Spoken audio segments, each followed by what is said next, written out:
and welcome everyone to yet another episode of Faber Infinite interview series, where we invite different industry leaders to share their views and experiences. I'm your host for today's episode. My name is Tamini Mishra, and I represent business creation team at Faber Infinite, and I look after Northern region. Today, I'm delighted to invite our guest, Mr. Sanjaykumar Pandey. Welcome, sir. Thank you. So, for my audience, I would like to give a quick introduction about Sanjay sir. So, he has done his mechanical engineering from Asian Institute of Management and Technology. He has done his master's in operations and maintenance from National Institute of Business Management. So, he is also having more than 29 years of experience, of which 24 years of experience in pharma sector. He is also competent in handling greenfield projects, including designing and execution with energy conservation concept. He's also having hands-on experience in pharmaceutical formulations.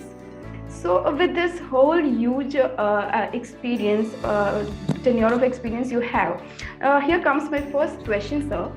With your wide experience in the leading pharmaceutical industry, can you tell us more about your journey working in this sector so far? Sure. Thank you, Kamini, for inviting me such a good platform here to introduce myself. Pleasure. And having worked in the pharma industry for almost 2.5 decades out of my 29 years of experience, what I'm pursuing, the journey was quite interesting. Started my career as a service engineer with a pharmaceutical machine manufacturing company, and then deeping into the pharmaceutical sector from 1996 onwards.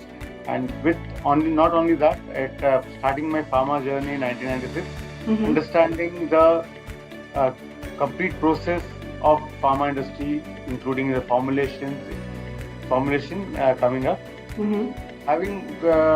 getting an opportunity to work in all the sectors of pharmaceutical. That is not only formulation. Formulation is the oral solid dosage forms, oral liquid dosage forms, injectables, soft gelatins, active pharmaceutical ingredients.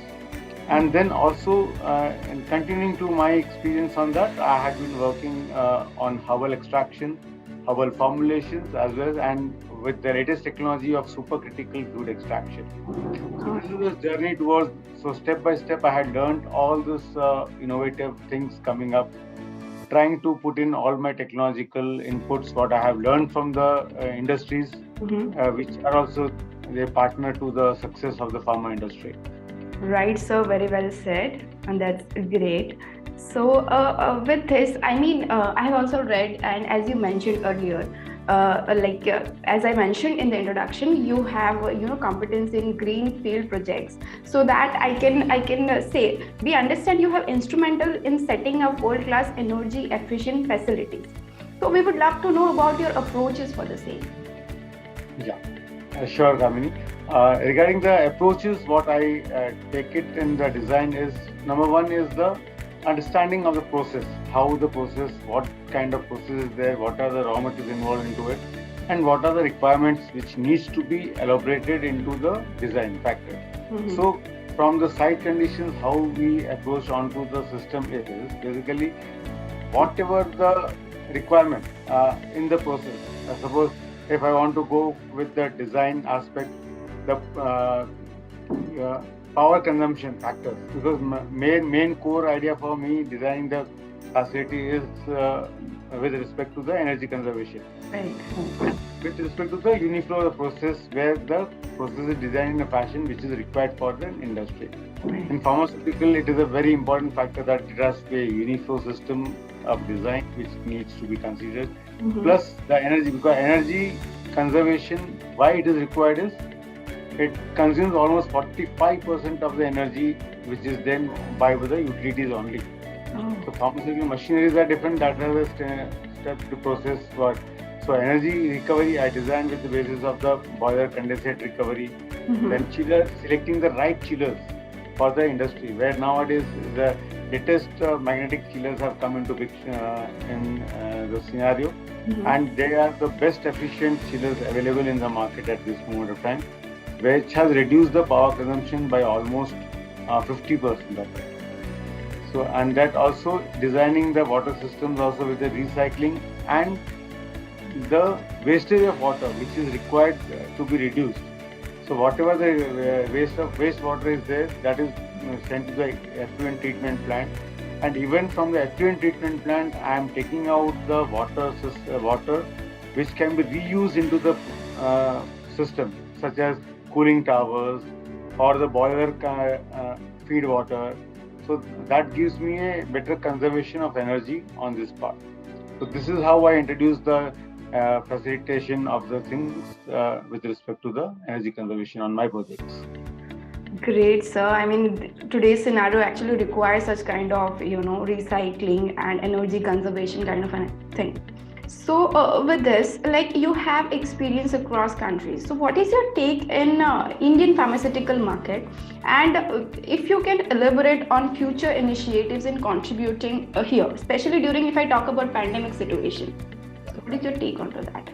So my India, as you know, India is a leading pharmaceutical manufacturers in the world. We are contributing to the world with this, because any and every country wants to get the medicines manufactured in India. Mm-hmm. That is the first thing. And yes, we have proved ourselves. And Indians, as you know, are the best brains of the world. Right. They are into not only pharmaceutical, even into the software industries. If you see everywhere, we Indians are prevailing. Right. So in that condition, Indian pharmaceutical market is really contributing a lot to the thing. And during the pandemic, it has emerged as a leader for the vaccine manufacturing also, and has been contributing to the world at this moment of time.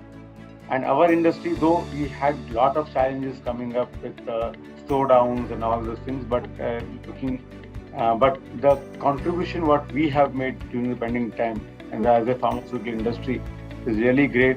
And this kind of challenges what we have taken up this time needs to be continued forward, and so that we can grow further and further on this one. Right, so we actually, salute pharma sector for this. During this time, I mean, you guys were being very supportive, and, So, like, as you mentioned, so we know that, you might be driving several operational excellence initiatives, all right? So how do you work on the operational excellence, or I would say the continual improvement initiative to ensure highest deliverables, if I talk about particularly your industry? So in pharma industry, we have many misconceptions also in our industry and throughout, that we don't want to go with the challenges coming up on this factor. We want misconception of profitability versus the manufacturing, the quality, right? So what they say, we want to enter into shortcuts of not going into a particular kind of operations and all this. So now looking into these conditions, what I have adopted into my industries, I always, whenever I go join a company or whenever I'm working in an industry, I go and find out the gap analysis of the functionality of the operations, how it is operating from the inward of the material to the dispatch of the material. Right. So one, that is the process. Other than that, the equipment selection and the gaps in the equipment where we are doing. Suppose if you are entering with the manual interventions, you will be having loss of time, loss of quality products coming out of it. So more the automation involved into the system. So we find the gap and introduce new machineries, new kind of systems into the thing, so that we can eliminate. My conception is not only to eliminate manpower. Manpower are required. We have to give jobs to the people also. That is one of the criteria. But looking to the all automated part, where we have grow with excellence on that part, where the fault is minimized and you get a better end product results. So working in that aspect, we have already been doing this gap analysis and improving upon the functionality, speeding up of the process, and also the initiatives to be taken is how we can reduce the time to manufacture that particular stage. At every stage, we need to see where the gaps can be eliminated, and we can reduce the time of manufacturing. plus with the automation and high-speed equipment. Well said, sir. Very well said. So, last but not the least, I would like to know what are your suggestions? What suggestions do you have for organizations that plan to work on productivity and profitability strategies in 2022 and ahead? In my opinion, to develop a culture, will have to develop a quality culture basically. And the innovation, whatever the R&D setup, we have to grow with the R&D now. As in India, we need to grow with R&D. We are now always waiting for the people to innovate and then start the manufacturing after the time period is over of 3 years, and then we start manufacturing the patents and all that, right? So our R&D, as now during the pandemic also, you have seen the vaccine what we have generated has given.